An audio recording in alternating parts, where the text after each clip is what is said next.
Помниш ли последния път, когато взимах интервю тук? Как? От Египет. Пак имаше също физиономия. От Субава. Това ще оправим. Но Мария, не знам, че ти липсва Елия. Спокойно. Ще звънкаме на майка ти на видеокол. Елия ще има гъл. Ще ни казва кога се е накъла.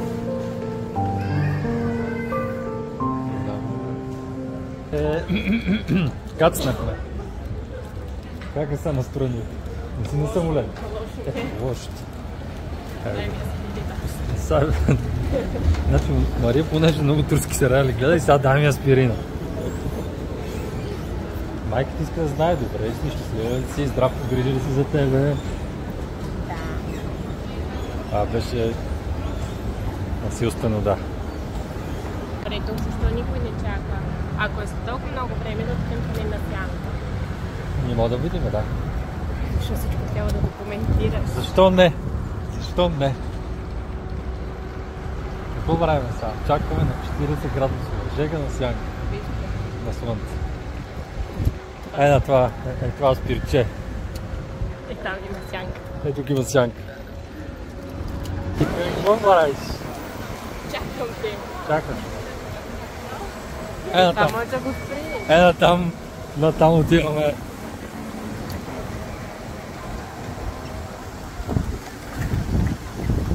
Хайде. Хайде де.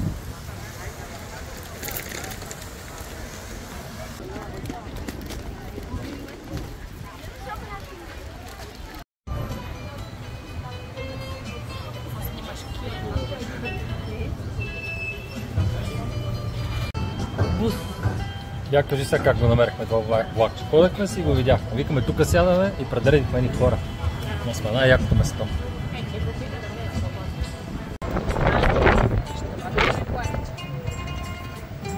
Знаеш какво хубаво.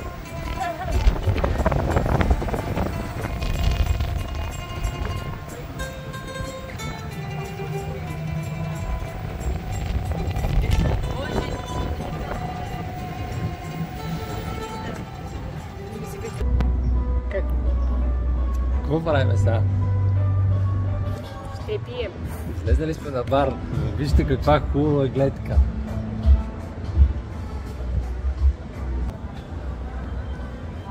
Хайде на здраве. На здраве.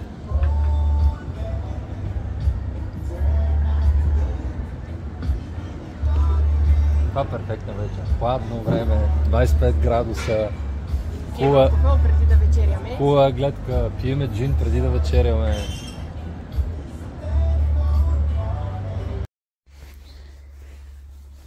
Какъв е плана за днеска? Сподели си на зрителите.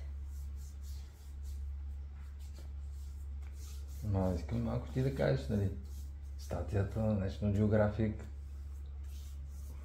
8 места за един ден. Вау! Да, ще пробваме да го направим. Естествено. Къде отиваме сега? Да ядем. Да ядем.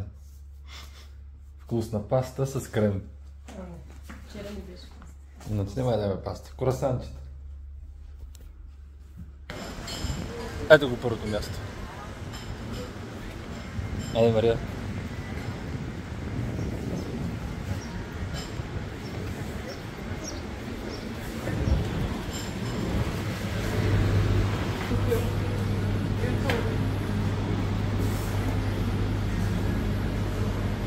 Hello.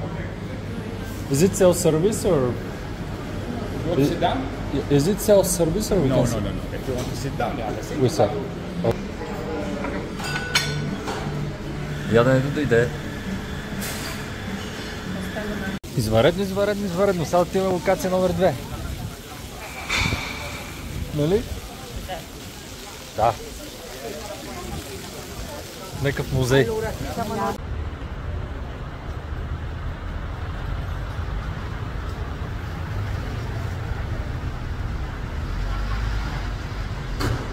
Мария? Ето каса Рока Пикова. Ето тук сме. Номер 2. Каса Рока Пикола. Много трудно я намерих. Много трудно намериха. Мария подмина. Тук влизаме. Музей.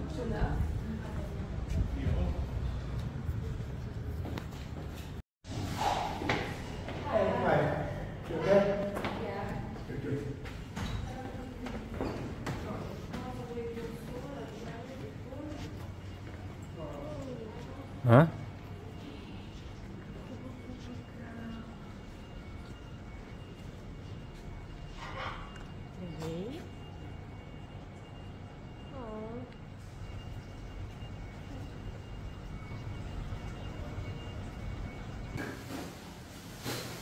Значи това е някакъв музей, китайската стая и долу на -1 има Втората световна война, бомбоубежище. Явно тук са бомбени.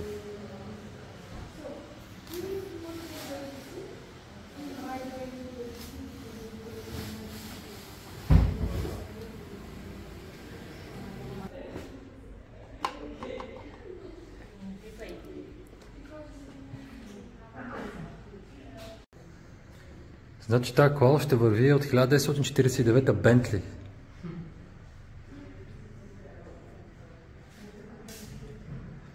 Was this everything abolished during the World War II? No, this was one of the lucky 20% in Valletta that's fighting war. So, Сега свърши локация номер 2, което беше музей Рока Пикола. Гледахме за бомбоубежище, за Втората световна, за кмета на Малта къде живее, как е имал тайни врати по стаите и си извели слуги. Сега отиваме на водно такси. Ена там, към морето. Да. Там са паркирали превозното средство, дето сме дошли с него.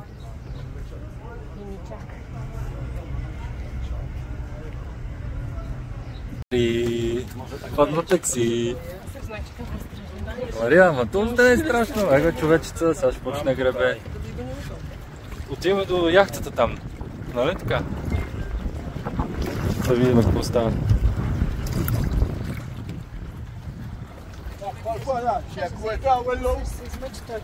Еми сега, дали сме от 2 евро. Дали сме 8 лева.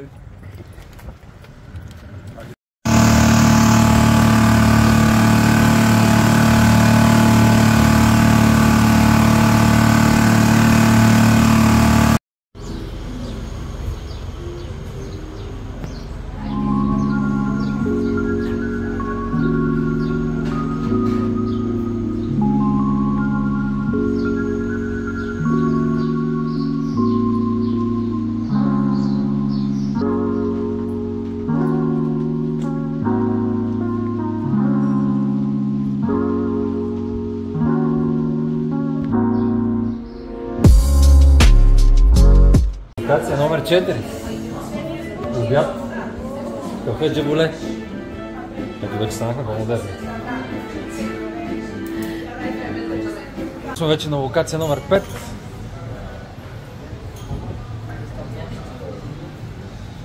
То е затворено.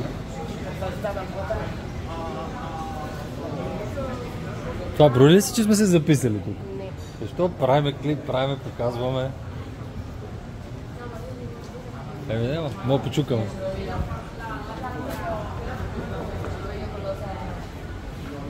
Почуках. Сега, бяхме номер 5 там, сега това е 6, да. Локация номер 6 от гайда на National Geographic е Валета Design Coaster.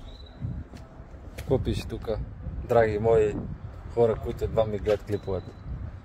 То дори не се вижда хубаво. Еми не се вижда хубаво. Айде тук е в ляво да видим. Там се виждало по-хубаво. Какво ти се видя? Клюкът. Добре, малко интерес да съберем този клип, че няма кой да ги гледа. Няма кой да го гледа. Опала! Ами точно това е местото.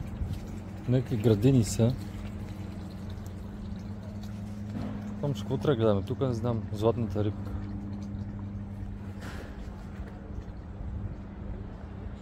Някаква сграда, която била кланница преди и сега се направи на Последния етаж градини, долните етажи офиси. Вау, супер. Пахваме да ме се вода. И пиме коктейли.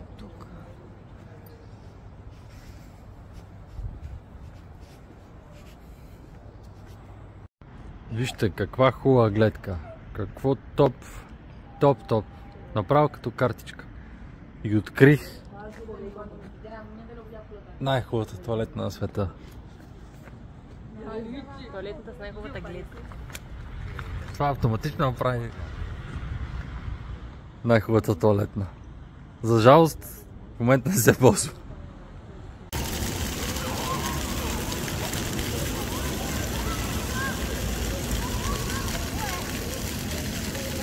И тук най-накрая пред локация номер 8 пропуснахме номер 7, защото не работеше когато отидахме. Ще отидем след това, защото са коктейли. Локация номер 8, ресторант с Мишлен звезда. Сега ще видим много места за нас.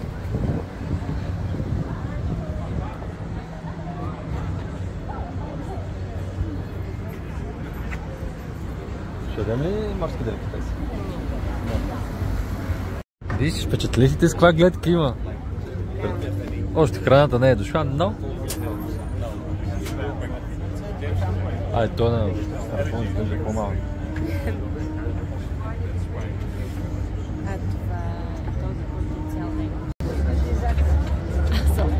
Вече време да ядем. Обаче, чакай, локация 8. Ти си капа, аз приказвам. Рибай стек. Какви сега смешно? И някаква риба. Видя, забравя каква е тази риба, но това, което е интересно, е, че преди всеко ясте ти дават едно такова талонче и ти четеш история за ясте. Сега това е Catch of the Day, някаква бяла риба. А това на Мария е нещо, което тя много иска да го изяде. Well done, beef steak. Това отзад е дестинация номер 7, която не работи в 5 часа. Обаче на нас абсолютно нищо не се пие. Просто дойдехме да се снимаме пред нея и да кажем, че сме били тука. Ще мине по-близо. Не по-автентично. Ето. Тръгваме ли си? Преди да не видя, че срам. Се прави. Дава ти се интервю. Как ще Джоладия? Хареса ли ти екскурзията? Да. Малта хареса ли ти? Кажи две неща, които ти харесах и две, които не те харесах. Не ми хареса много трафик. Много трафик. Ние бяхме в Стария град. Пак ми се стори много. Храната хареса ли? Не, бе. А с нощи от Мишлен ресторанта, хареса ли ти?